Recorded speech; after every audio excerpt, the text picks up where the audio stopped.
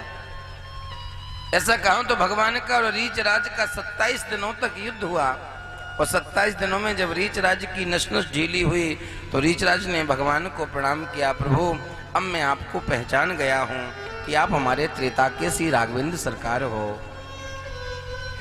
वो रीचराज पता है कौन है? वो रीचराज महाराज श्री जामंत जी महाराज हैं। उस मणि के साथ अपनी बेटी का विवाह भगवान के साथ कर दिया।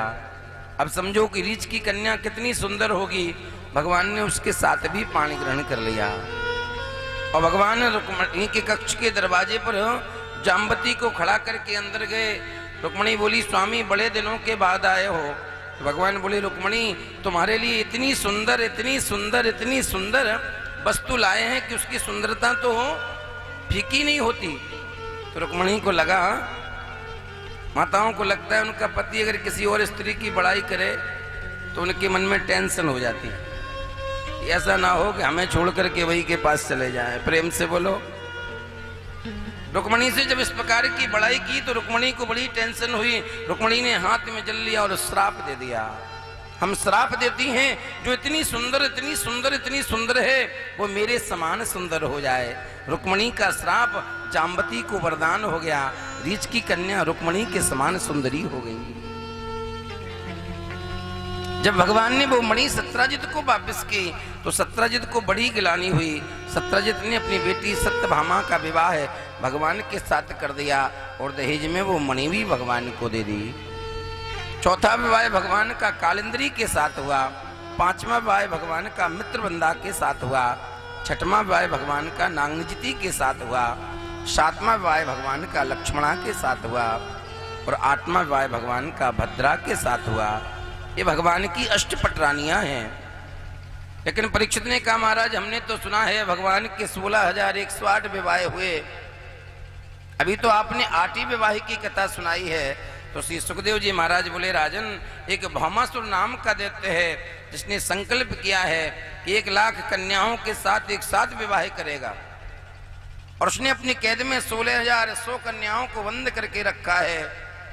उन कन्याओं का पत्र भगवान के पास आया तो भगवान सत्यभामा को लेकर के गए और भौमासुर नाम के दैत्य का वध करके उन कन्याओं को बाहर निकाला और उन कन्याओं से कहा कि तुम सब अपने अपने घर को चली जाओ। कन्याओं ने कहा हम घर को चली तो जाएं, लेकिन ये बताओ घर पहुंचने के बाद हमारे साथ विवाह कौन करेगा?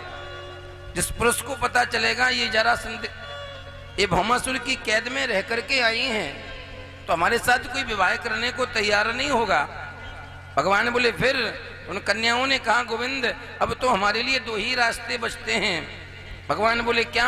बोले एक रास्ता है कि समुद्र में जाकर के हम अपने प्राणों का अंत कर दें। भगवान ने बोले दूसरा क्या है? बोले दूसरा है कि आप तो जगत के अंतर्यामी हो, आप घट-घट वासी हो, सब कुछ जानते हो। दूसरा यह है कि आप हमारे साथ पाणी ग्रहण कर लो। उन कन्याओं की जब बात भगवान ने सुनी तो भगवान ने 16,100 कन्याओं के साथ एक साथ पाणी ग्रहण कर लिया। बोल गोविंद भगवान की। ऐसे भगवान के 16,108 विवाह संपन्न हुए। परीक्षित ने सुखदेव जी महाराज से पूछा है भगवान के विवाह का तात्पर्य क्या है? कलयुग का प्राणी तो सोचने लगेगा भगवान ने 16,108 किए, अगर हम 2, 4, 5 कर लें तो क्या बिगड़ जाएगा? प्रेम से बोलो तात्पर्य क्या है? तो श्री सुखदेव जी महाराज कहते हैं भगवान की जो अष्टपटरानियां हैं ये 8 प्रकार की प्रकृति हैं। गीता में भगवान ने कहा है कि भूमि रापो नलो वायु खम मनोबुद्धिरेव च अहंकारम इति अम्मे भिन्नः प्रकृति अष्टधा। जो 8 प्रकार की प्रकृति है वो भगवान की अष्टपटरानियां हैं।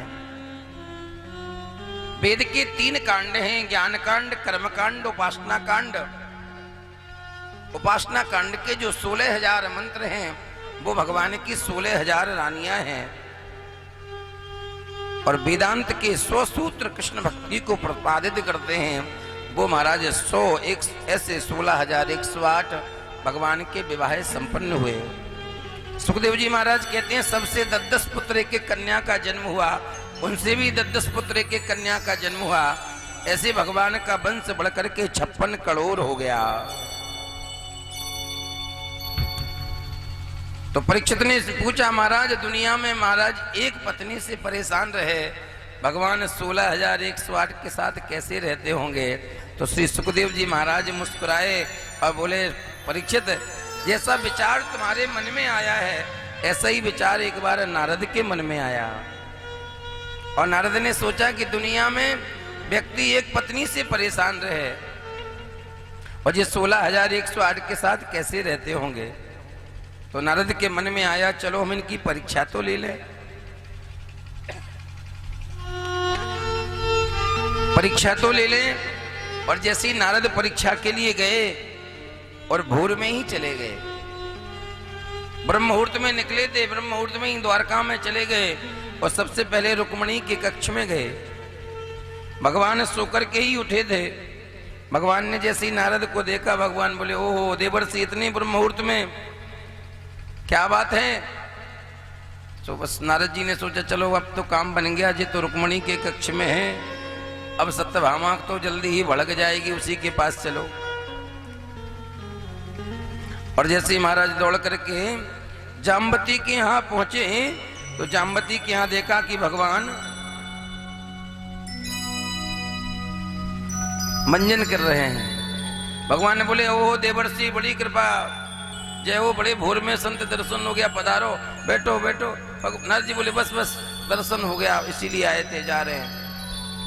सत्यभामा के यहाँ पहुंचे नारद तो देख रहे हैं कि भगवान स्नान करके बाल भोग करने जा रहे हैं। भगवान ने देखा, ओहो देवर्षि पधारो पधारो, बड़ी कृपा, आओ बाल भोग कर लो। नारद बोले, हमने स्नान नहीं किया, अभी हम बाल भोग नहीं कर सकते। सो भगवान बोले, क्यों फालतू की बात करते हो नारद, तुम महात्मा ठहरे, महात्मा को 2 चीजों की जरूरत होती है, एक लंगोटी एक गमछा। समुद्र भरा पड़ा है, स्नान कर लो, और अगर गमछा लंगोटी ना हो तो बाजार से खरीद लेना, और जब बाल भोग के समय पे आ गए हो तो कर लो। नारद जब भगवान ने ज्यादा कहा तो नारद बोले, ठीक है आप कहते हैं तो हम कर लेंगे। नारद जैसे ही स्नान करने गए और भगवान के सत्यभामा के महल में जो समुद्र का कुंड था उसमें जैसे ही डुबकी लगाई सो नारद स्त्री बन गए। स्त्री बने और स्त्री भी बने धोबी की धोबन। और महाराज उस धोबी की धोबन 3 दिन से लापता थी। और जैसे ही नारद निकले उस धोबी ने देखा जो पहले तो 4-5 डंडे जमाए, 4 दिन से कहां गई थी, चल घर। नारद जो धोबी बने थे लेकर के वो धोबी गया और महाराज घर में रख करके 13 पुत्र पैदा किए नारद से। 13 संतानें हुई और रोज कहे जा कपड़े धुल करके ला, बच्चों को वहीं नहला लाना। 4 गधे पे बैठे, 4 कंधे पे बैठे, 2 आगे और 2 पीछे। नारद की दुर्दशा हो गई, 2 को नहलाए, 4 कूदे, 4 को पकड़े, 6 कूद जाएं। परेशान हो गए नारद। नारद को लगा इससे अच्छा तो हम ही मर जाएं। नारद को लगा इससे हम ही मर जाएं। और नारद जब बच्चों को नहीं सक पाए तो नारद ने सोचा कि अब हम इस समुद्र में कूद के ही प्राण दिए देते हैं। और नारद ने जैसे ही समुद्र में कूद के प्राण के लिए डुबकी लगाई और बाहर आए तो भगवान खड़े थे। भगवान बोले, ओह नारद बड़ी देर कर दी, चलो जल्दी, बाल भोग ठंडा हो रहा है। नारद बोले, आगी होरी पर है तुम्हारे बाल भोग में, 13 संतान पैदा करा दी, बाल भोग की बात। भगवान बोले, नारद और भी घर बकाया है, परीक्षा तो ले लो। नारद ने प्रणाम किया, लौट करके चले गए। हे गोविंद, तुम्हारी महिमा से कोई पार नहीं पा सकता।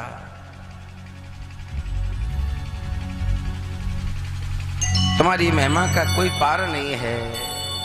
हेलो, बल्ले बल्ले मेरी बल्ले बल्ले।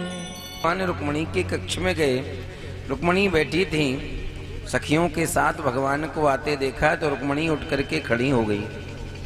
भगवान पलंग पर बैठे, रुक्मिणी चरण दबाने लगी। भगवान चरण दबाते हुए रुक्मिणी को देखा तो भगवान ने पूछा, रुक्मिणी एक बात बताओ कि तुमने हमसे विवाह क्यों किया, हमसे विवाह क्यों किया? रुक्मिणी बोली, प्रभु ये कैसी बात करते हो कि हमसे विवाह क्यों किया? बोले सत्य है रुक्मणी, देखो लड़की चाहती है जो वर है वो सुंदर हो, तो देखो सुंदरम है नहीं। विवाह की दूसरी कंडीशन है कि जो धनवान हो उससे विवाह हो जाता है। और देखो रुक्मणी, हम कभी राजा भी नहीं बन सकते, तुम्हें सदैव सेविका बन करके ही रहना पड़ेगा, फिर तुमने हमसे विवाह क्यों कर लिया? तीसरी कंडीशन होती है धन भी ना हो, वर भी सुंदर ना हो, अगर कुल अच्छा हो तो विवाह कर देना चाहिए। तो देखो रुक्मणी, हमारा तो कुल का पता ही नहीं है, कोई हमें देवकी नंदन कहता है, कोई यशोदा नंदन कहता है, यही कन्फर्म नहीं हम किसके बेटे हैं। तुमने हमसे विवाह क्यों किया? मुझे तो लगता है कि तुम्हारा हमारा मेल ही नहीं है। बार बार भगवान रुक्मणी के चेहरे को देखें, कहीं ऐसा ना हो रुक्मणी के चेहरे पे खिन्नता हो जाए, बोले हमने जल्दबाजी में निर्णय गलत ले लिया, इनसे हमें विवाह नहीं करना था, ये किसी काम के नहीं है। लेकिन रुक्मणी के चेहरे पर प्रसन्नता बहुत है, उदासी आई नहीं। फिर भगवान तुरंत बोले रुक्मणी, अगर तुम्हारी इच्छा अभी भी हो तो आज भी हम तुम्हारा विवाह शिशुपाल से कराने को तैयार है। तुम्हारे मन में कोई क्लेश मात्र भी क्लेश ना रहे, हम आज भी तुम्हारा विवाह कराने को तैयार हैं।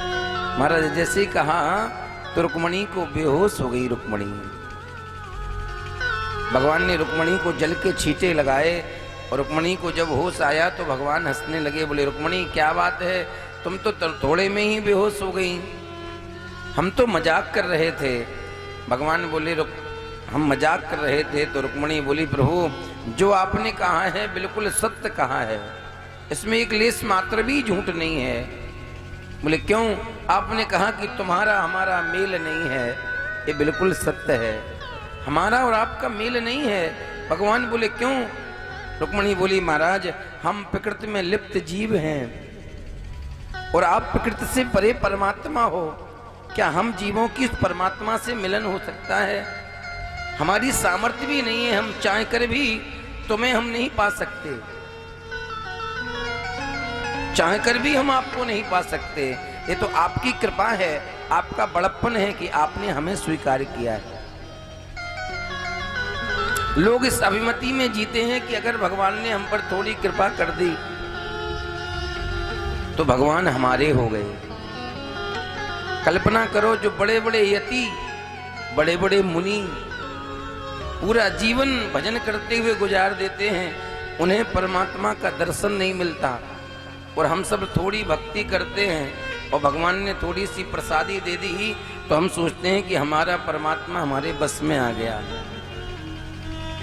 जब हम भक्ति के मार्ग में चलते हैं ना, तो परमात्मा हमें थोड़ी बहुत झलक का खिलौना डाल देता है, और हम संसार के प्राणी इतने अभिमति में होते हैं कि उसी में ही लिप्त हो जाते हैं। और भगवान तो जानबूझ करके ही ये खिलौने डालता है। जैसे माँ को कोई काम करना हो, बहुत जरूरी काम हो, और उसका बालक रो रहा हो, माँ को काम, पत्नी स्त्री को काम है, बेटा रो रहा है और उसे बहुत जरूरी काम करना ही है, तो बताओ उस स्थिति में माँ क्या करती है? आप लोग क्या करोगे बताओ? काम जरूरी है, बालक भी रो रहा है, तो क्या करोगे?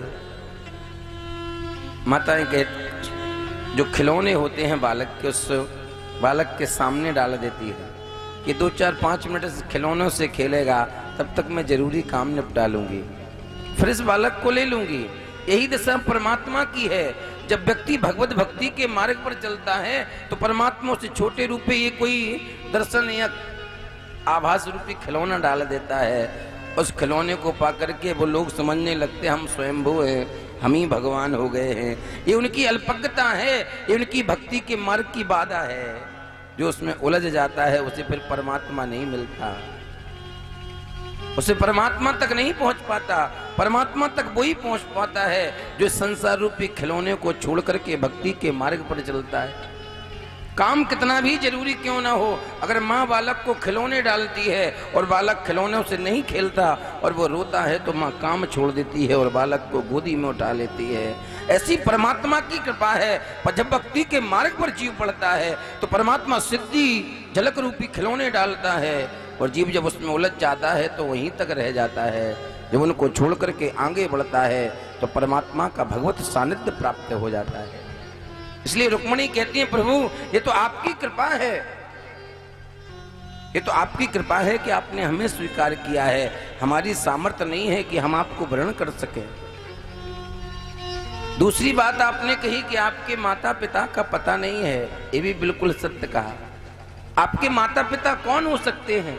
जो स्वयं जगत का पिता हो, जो स्वयं जगत का ईश्वर है, उसके माता पिता कौन हो सकते हैं? ये तो आपका बड़प्पन है कि अब बाबा नंद को बाबा कह दो, वसुदेव जी को पिता कह दो, देवकी को मैया कह दो, यशोदा को मैया का पद दिला दो। ये आपका बड़प्पन है।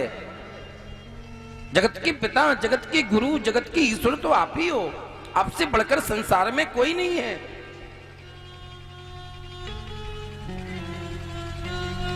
तीसरी बात आपने कही कि हम कभी राजा नहीं बन सकते, धनवान नहीं हो सकते। रुक्मिणी बोली प्रभु ये भी आपने गलत कहा है। इस संसार में सबसे बड़ा धनवान तो आपसे बढ़कर के कोई हो ही नहीं सकता। धनवान का मतलब ये नहीं कि कागज के नोटों से चाहे कमरे भर लो, मकान भर लो, बैंक भर लो, स्विस बैंक भर लो, ये किसी के काम नहीं आते, किसी के काम नहीं आते। जब व्यक्ति मरता है, चाहे करोड़पति मरे चाहे रोडपति मरे, मरता है तो सबको ही 2 गज कफन ही नसीब होता है। और महाराज किसी के कफन में जेब नहीं होती कि भर लो लेकर के ऊपर चले जाओ, और ले भी जाओगे तो ये रद्दी है, ये ऊपर चलता ही नहीं है। हम इसे कमाते कमाते महाराज भगवान से विमुख होकर के इसी की कमाई में महाराज लगे रहते हैं, और कमाते कमाते दुनिया से भाग जाते हैं। सब यहीं पड़ा रह जाता है। और जोड़ते किसके लिए? वो संतान के लिए। पता नहीं वो संतान कैसी निकले है कि तुम्हारा जोड़ा हुआ धन भी जुआ शराब परस्त्री गमन में नष्ट कर दे।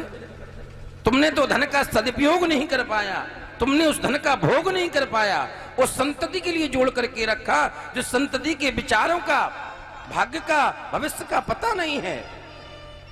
हम उसके लिए जोड़ जोड़ करके रखते हैं। सच्ची संपत्ति तो महाराज भगवान का नाम है।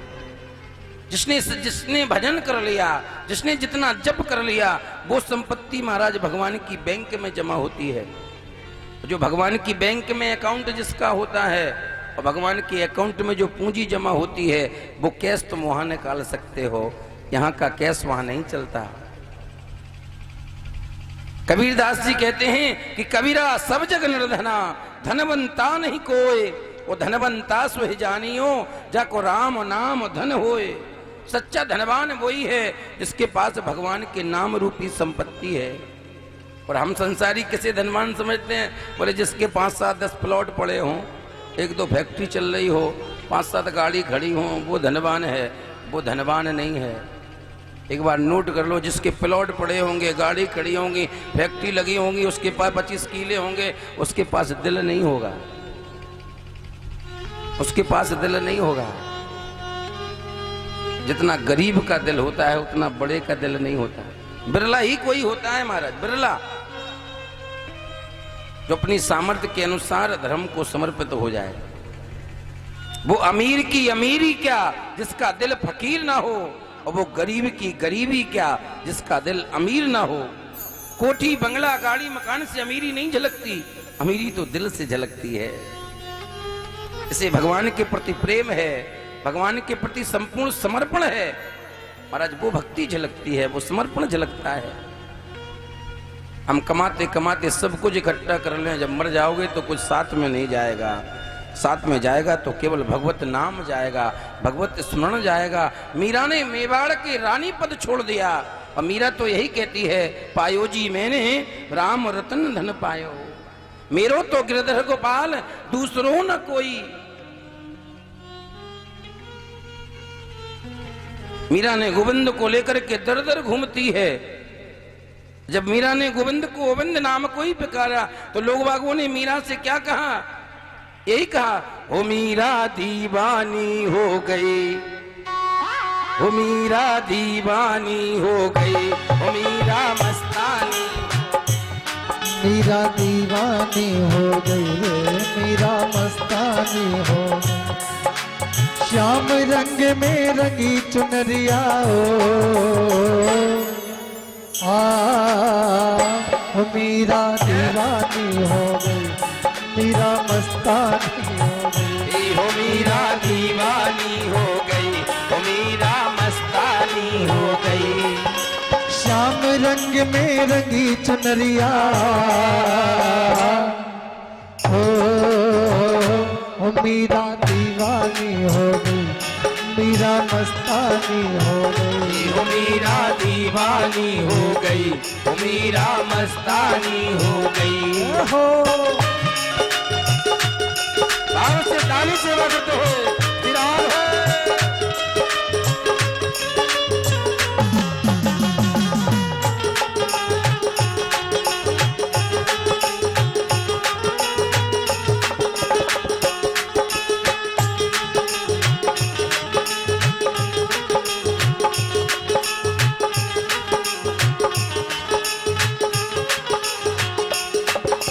राणा की राजधानी छोड़ी, लोक लाज सब छोड़ी। राणा की राजधानी छोड़ी, लोक लाज सब छोड़ी। ओ राणा की राजधानी छोड़ी, लोक लाज सब तोड़ी। राणा की राजधानी छोड़ी, लोक लाज सब छोड़ी। रंग के श्याम रंग में चूनर मीरा जी ने ओढ़ी। रंग के श्याम रंग में चून मीरा जी ने ओढ़ी। ओ रंग के श्याम रंग में चूनर मीरा जी ने ओढ़ी। रंग के श्याम रंग में चूनर मीरा जी ने ओढ़ी। और वृंदावन की गई डगरिया हो मीरा दीवानी हो गई, मीरा मस्तानी हो गई। हो मीरा दीवानी हो गई, हो मीरा मस्तानी हो गई। श्याम रंग में रंगी चुनरिया ओ मीरा दीवानी हो गई, मीरा मस्तानी हो गई। हो मीरा दीवानी हो गई, हो मीरा मस्तानी हो गई।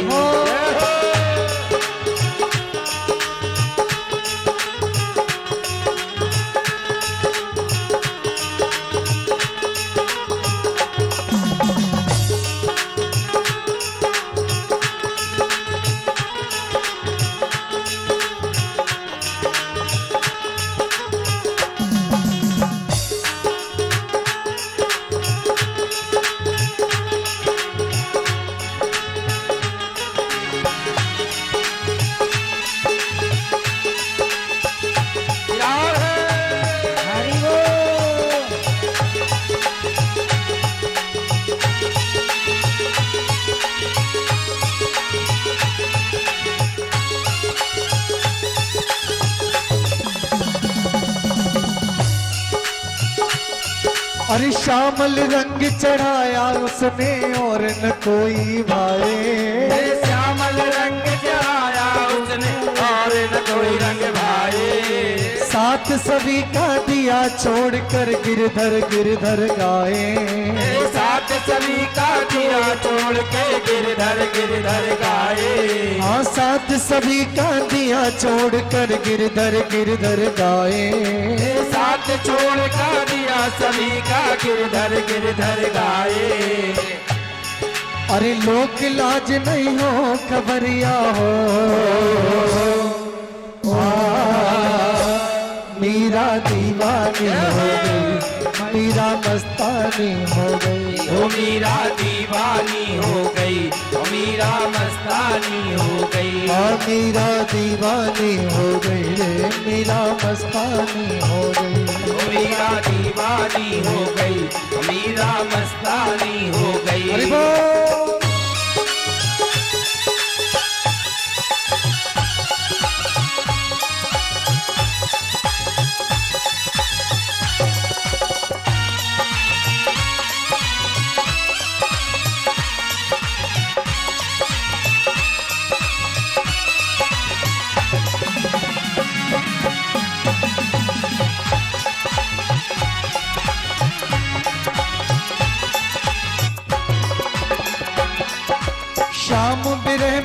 फिरे घूमती, अरे श्याम विरह में फिरे घूमती, कृष्ण उसको भाया।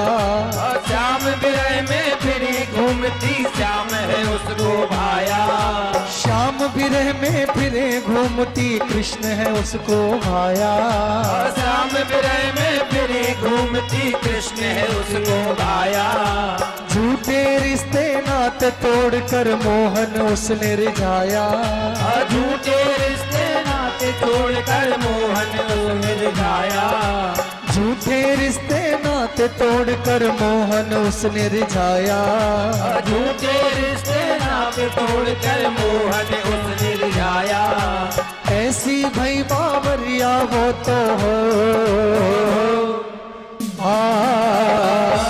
मीरा दीवानी हो गई, मीरा मस्तानी हो गई। हो मीरा दीवानी हो गई, हो मीरा मस्तानी हो गई। हो मीरा दीवानी हो गई, मीरा मस्तानी हो गई। हो मीरा दीवानी हो गई, मीरा मस्तानी हो गई। श्याम रंग में रंगी चुनरिया हो, मीरा दीवानी हो गई, मीरा मस्तानी हो गई। हो मीरा दीवानी हो गई, मीरा मस्तानी हो गई। मीरा दीवानी हो गई, मीरा मस्तानी हो गई। मीरा दीवानी हो गई, मीरा मस्तानी हो गई। मीरा दीवानी हो गई रे, मीरा मस्तानी हो गई। मीरा दीवानी हो गई, मीरा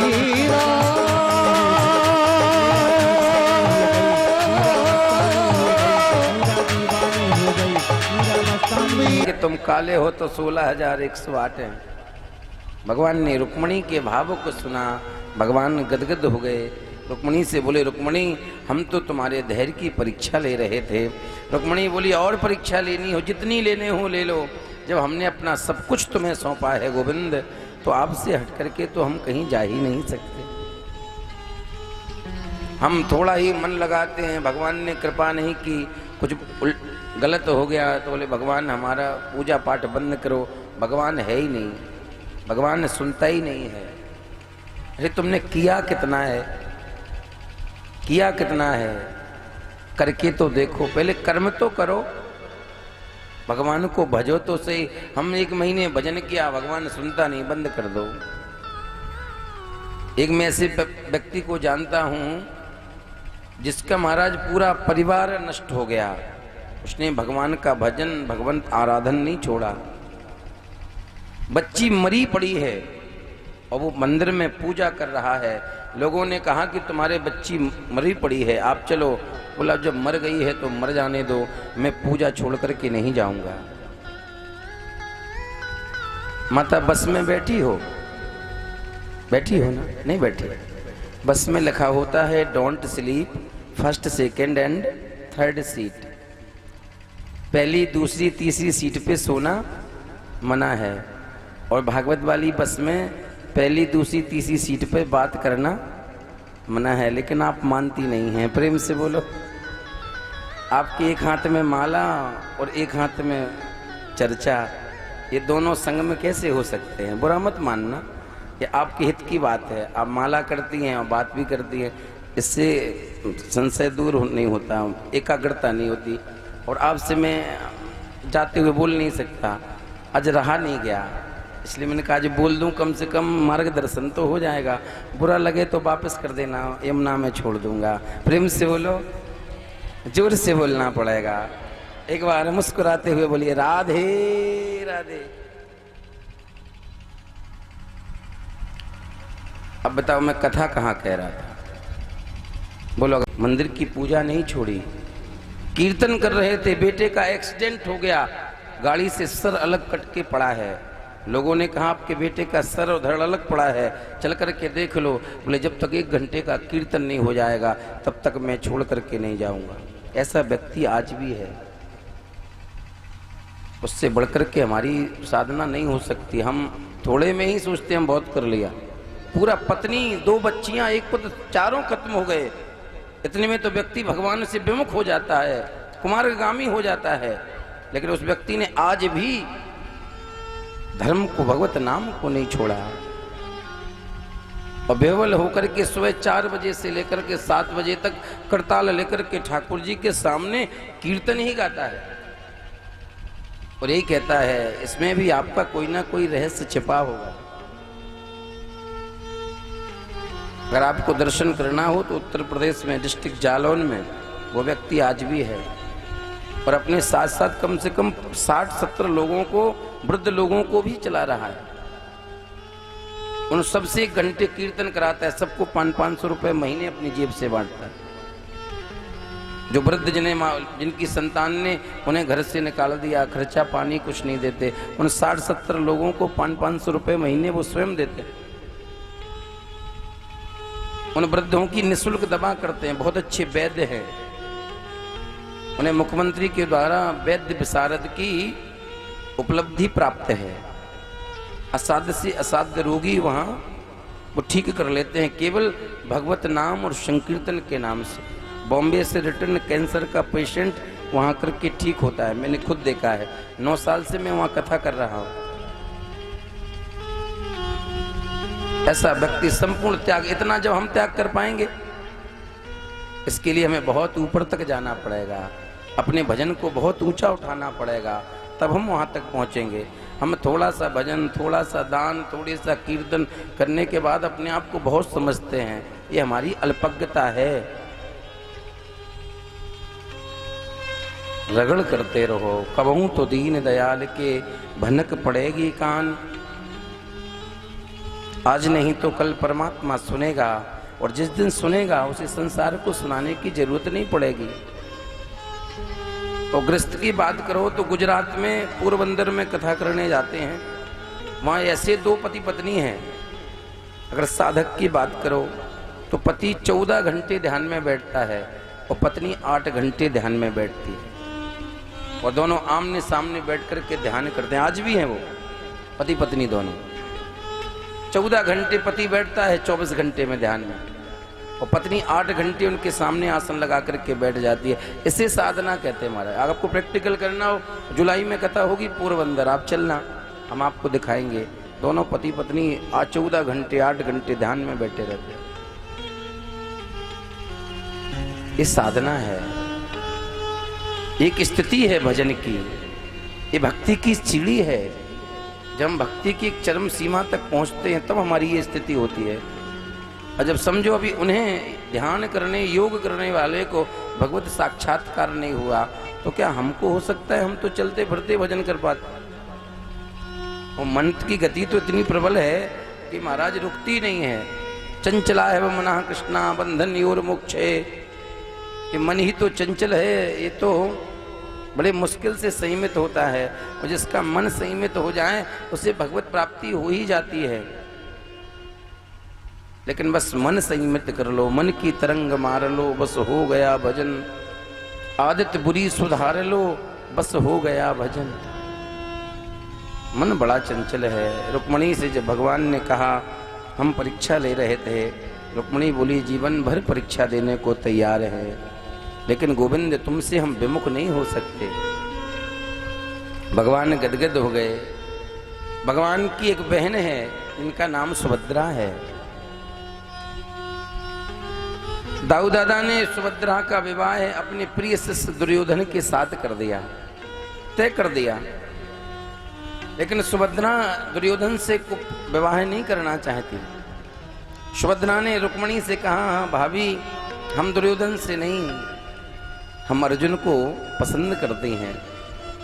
रुक्मणी ने भगवान कृष्ण से कहा, आपकी बहन तो दुर्योधन से नहीं कृष्ण को पसंद करती है, उससे विवाह करना चाहती है।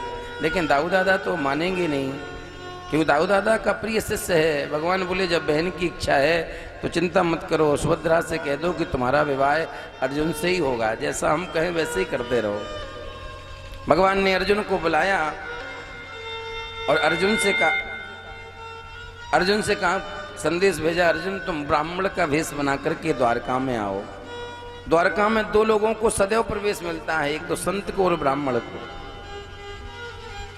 अर्जुन ब्राह्मण का वेश बना के आए। भगवान ने दाऊ दादा से मिलवाया। दादा बड़े सिद्ध ब्राह्मण हैं, बड़े भजन करने वाले हैं और यहाँ कुछ दिन ठहरना चाहते हैं, आपकी आज्ञा हो। तो रख लें। दाऊ दादा बोले कन्हैया तुम्हारी इच्छा है तो रख लो। अर्जुन रह करके भजन करने लगे। ब्राह्मण वेश में सुभद्रा आती, देखती, प्रसन्न होती। जब दाऊ दादा ने विवाह निश्चित ही कर दिया तो भगवान ने रात्रि में अर्जुन से कहा, अर्जुन उस दरवाजे पे रथ लेकर खड़े हो जाना। सुभद्रा रुक्मणी से कहा, सुभद्रा से कहना कि रथ पर बैठ करके चले जाए। लेकिन जब दाऊ दादा आए तो अर्जुन से रथ मत हकवाना, सुभद्रा रथ को तुम हाँकना, तुम हाँकना। सुभद्रा बोली ठीक है। रात्रि में अर्जुन ने रथ लगाया, सुभद्रा बैठ करके भाग खड़ी चली गई। एक सेवक ने देखा तो दाऊ दादा से कहा, दाऊ दादा वो ब्राह्मण अपनी बहन सुभद्रा को लेकर के भाग गया।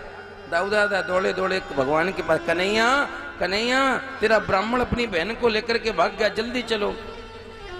भगवान जल्दी से बोले ठहरो दादा कपड़े पहन लें। अरे दादा बोले तो छोड़ो कन्हैया, तब तक बहुत दूर निकल जाएगा, बहुत दूर निकल जाएगा। भगवान जल्दी आए, दाऊ दादा के साथ रथ में बैठ करके जा रहे थे। धीरे धीरे भगवान रथ हाँके। दाऊ दादा बोले कन्हैया तेज चलो नहीं तो अपनी बहन को लेके चला जाएगा। भगवान ने जब रथ तेज किया तो देखा कि सुभद्रा रथ को हाँक रही है। भगवान ने रथ रोक दिया। दाऊ दादा बोले कन्हैया रथ क्यों रोक दिया? भगवान बोले दादा पहले एक बार रथ को देख तो लो। आप कह रहे थे ब्राह्मण भगा के ले जा रहा है, यहाँ तो उल्टा ही हो रहा है। यहाँ ब्राह्मण नहीं, हमारी बहन ही उस ब्राह्मण को भगा के ले जा रही है। प्रेम से बोलो, हमारी बहन ही भगा के ले जा रही है। दाऊ दादा उदास होकर के लौट आए और कुछ दिनों के बाद सुभद्रा अर्जुन को लेकर के आई। दाऊ दादा ने देखा तो भगवान की तरफ देखा, कन्हैया ये सब तुम्हारी चाल है, तुमने हमारे शिष्य से मेरी बहन का विवाह नहीं होने दिया, अपने प्रिय मित्र सखा से अपनी बहन का विवाह कर दिया, तुम बड़े छलिया हो। भगवान बोले दादा सब आपसे ही सीखा है, क्योंकि अपना कार्य दूसरे को समर्पित कर देना बहुत बड़ी बात है। परीक्षित ने सुखदेव जी महाराज से प्रश्न किया, महाराज कोई ऐसी कथा सुनाओ जिसमें भगवान के अनन्य प्रेम की कथा हो, जिसमें भगवान ने अपना संपूर्ण प्रेम उस पर लुटाया हो। तो श्री सुखदेव जी महाराज कहते हैं, राजन बड़ी सुंदर कथा है कि कृष्णस्यासीत् सखा कश्चित् ब्राह्मणो ब्रह्मवेत्तमा विरक्तेन्द्रियार्थेषु प्रशान्तात्मा जितेन्द्रियः।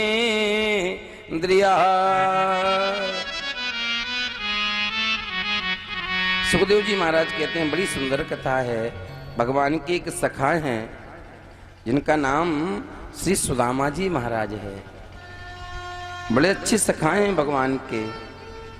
और देखो भगवान की सख्य भक्ति प्राप्त करने के लक्षण हैं क्या? बोले कृष्णस्यासीत् सखा कश्चित्। कैसा होना चाहिए? ब्राह्मण होना चाहिए। ब्राह्मण के साथ ब्रह्मवृत्ति का निर्वाह करने वाला होना चाहिए, ब्रह्मवृत्ति का निर्वाह करने वाला होना चाहिए।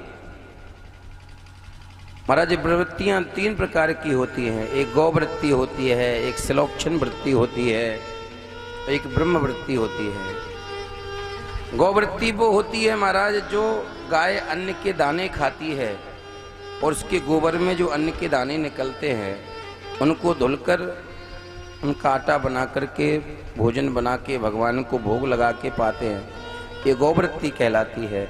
इसको भोजन करने से हमारी इंद्रियां चंचल नहीं होती।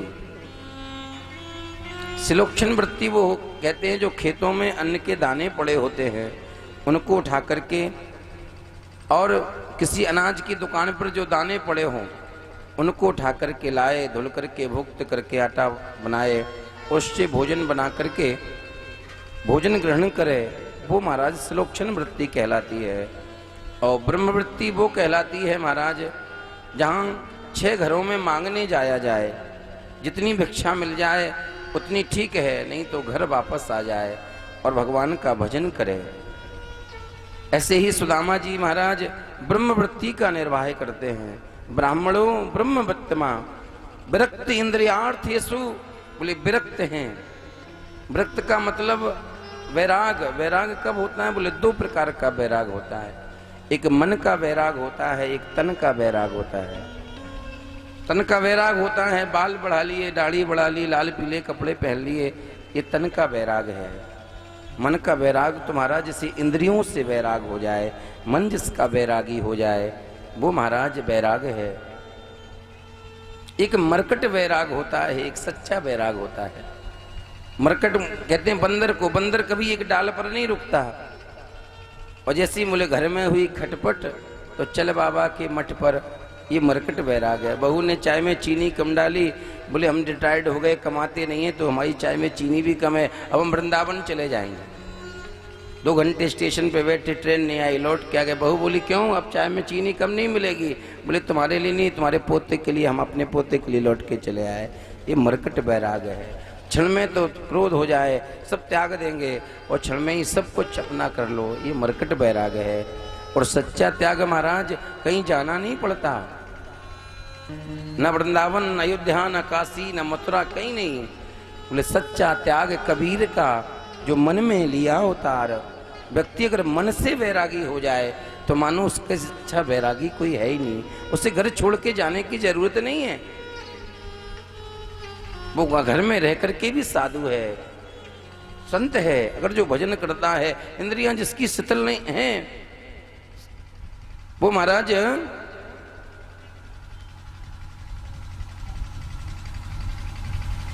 बोल गोविंद भगवान की जय। महाराज मरकट वैराग है। ऐसे ही श्री सुदामा जी महाराज हैं कि विप्र सुदामा बसत हैं सदा अपनी धाम,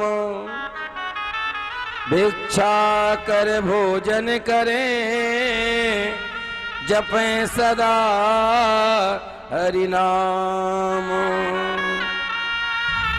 बड़े अच्छे ब्राह्मण हैं, त्रिकाल संध्या करते हैं, ब्रह्मवृत्ति का निर्वाह करते हैं। बड़ी सुंदर उनकी पत्नी सुशीला है, जो सर्व गुणों से संपन्न है। और महाराज 2 पुत्र हैं, लेकिन सब अपने ही विपत्ति कितनी भी है, गरीबी कितनी है, लेकिन भगवान का भजन नहीं छोड़ते। कई दिनों तक भोजन नहीं मिलता, लेकिन भजन नहीं छोड़ते। आज हम पर थोड़ी विपत्ति आ जाए तो महाराज हम लोग भगवान को छोड़ देते हैं। ऐसा समय भी आया महाराज, कई दिन हो गए भिक्षा में अन्न का दाना नहीं मिला। एक दिन सुशीला ने से पुत्रों ने कहा, माँ अगर आज भोजन नहीं मिला तो हमें लगता है कि हमारी आत्मा हमारे देह का परित्याग कर देगी। माँ अगर आज भोजन नहीं मिला तो हमारी आत्मा हमारे देह का परित्याग कर देगी। जैसे महाराज बच्चों ने सुशीला से कहा, सुशीला के झरझर करके आंसू गिरने लगे। और सुशीला ने पुत्रों से कहा, बेटा ऐसी बात नहीं है, आज जो भिक्षा में भोजन मिलेगा वो हम सबसे पहले तुम्हें ही कराएंगे, तुम चिंता मत करो। महाराज जैसे कहा और उनको जल पिला करके भगवान के पास बैठा दिया। बोले बेटा भजन करो, परमात्मा जरूर कृपा करेगा। और कुटिया के दरवाजे पर आकर के खड़ी हो गई और अपने पति सुदामा जी के आने का इंतजार करने लगी। दूर से सुदामा जी को आते देखा, आज भी झोली खाली है। झोली खाली देखी तो आस की धैर्य टूट गया। लेकिन सुशीला ने अपने पति से नहीं कहा, आए जलपान कराया और सुदामा जी महाराज ने मंदिर में बैठ कर के भजन करने लगे। धीरे से सुशीला ने कहा, स्वामी आज तो पुत्रों ने धैर्य ही त्याग दिया। पुत्रों ने कहा अगर आज भोजन नहीं मिला तो हमारी देह से आत्मा मेरा परित्याग कर देगी। जैसे सुदामा जी से कहा तो सुदामा जी के नेत्र सजल हो गए और भगवान के पास बैठ कर के रोने लगे, अरे ठाकुर ये कैसी कृपा है तेरी, सबकी तुझे याद रहती है, क्या तुझे सुदामा की याद नहीं है? तू सबके घर घर की चिंता करता है, आज सुदामा को भूल गया। अगर हमसे कोई अपराध हुआ है तो उसका दंड हमें देना चाहिए। हमारे पुत्रों ने क्या बिगाड़ा है? तू तो सबकी सुनने वाला है, क्या हमें भूल गया? कि काहू को सुख भोग दिए, काहू को महल अटारी, हमको तो भोजन तक नाय दियो, एक ऐसी कृपा तुम्हारी। गोविंद कैसी कृपा है, किसी को महले दो महले हैं, किसी को 56 भोग है, किसी को 2 वक्त का भोजन नहीं। कि माधव कुछ नहीं भूलते, भूल गए मम पीर, कृपा करी निज जनन पे, जो दीनी है तकदीर। गोविंद तुम तो कुछ भूलते ही नहीं हो, आज कैसे भूल गए। काहू को सुख भोग दिए, काहू को महल अटारी, और हमको तो भोजन तक नाए दियो। ये कैसी कृपा तुम्हारी, क्या यही कृपा है? किसी को 56 भोग, किसी को 2 वक्त का भोजन भी नहीं। जैसे सुदामा जी भगवान के पास बैठ कर के रो रहे थे, आंखों से अश्रुधारा चल रही थी। भगवान ने जब देखा तो द्वारका में बैठ कर के भगवान के नेत्र सजल हो गए। तो रुक्मणी पास में खड़ी थी, बोली क्या बात है गोविंद, क्या आंख में कोई कचरा आ गया? भगवान बोले रुक्मणी कचरा नहीं, आज मेरे मित्र पर बड़ी कष्ट विपत्ति है। कई दिनों से भोजन नहीं किया, लेकिन मेरे मित्र ने धैर्य को नहीं छोड़ा, मेरा भजन नहीं छोड़ा। एक बार कोई मेरे मित्र को मेरे पास भेज दे, उसके सारे जीवन के दुख और कष्ट को मिटा दूं। एक बार तो कोई भेज दे। जैसे भगवान को रोते हुए सुना तो रुक्मणी बोली द्वारकाधीश, अगर मित्र नहीं आ सकता तो क्या आप मित्र से मिलने नहीं जा सकते? भगवान बोले रुक्मणी मैं चला तो जाऊं, लेकिन मेरा राजसी ठाट बाट देख करके कहीं मेरे मित्र पर अथाह पीड़ा में न चला जाए। रुक्मणी बोली प्रभु जैसा मित्र है वैसे ही बन करके चले जाओ, आपका क्या बिगड़ जाएगा। जैसे को तैसे मिले सबसे मिलिए धाए, जो जैसा है उससे वैसे ही मन के मिल जाओ तो महाराज उससे पीड़ा नहीं होती। रुक्मणी ने जब भगवान से कहा तो भगवान भिक्षुक का वेश बना करके सुदामा जी की कुटिया पर गए और बोले भिक्षाम देही, भिक्षाम देही। सुदामा जी तो थे नहीं, सुशीला निकल करके आई, बोले महाराज क्या बात है? सुदामा जी बोले भगवान ने कहा बेटी मैं भिक्षा लेने आया हूँ। सुशीला बोली महाराज मेरे घर में तो सूतक लगा है, सूतक लगा है। भगवान बोले कौन सा सूतक लगा है, जन्म का सूतक है कि मरण का सूतक है? सुशीला रोत नित्य सजल हो गए, बोली महाराज ना हमारे यहाँ जन्म का सूतक है ना मरण का सूतक है, हमारे यहाँ तो दलितता रूपी सूतक लगा है। भगवान बोले बेटी उस दलितता का ही मुझे दान कर दे। सुशीला हाथ जोड़ करके बोली महाराज पता नहीं किस जन्म के कर्म का फल है जो आज भोग रही हैं। अगर आज हमने दलितता का दान कर दिया तो कभी ना कभी इस कर्म के फल को तो भोगना ही पड़ेगा, इसलिए इस जन्म के कर्म को आज इस बार भोग ही लेने दो, और जितनी पीड़ा होगी सब सहन कर लेंगे। महाराज मैं दलितता का दान नहीं कर सकती, विपत्ति कितनी भी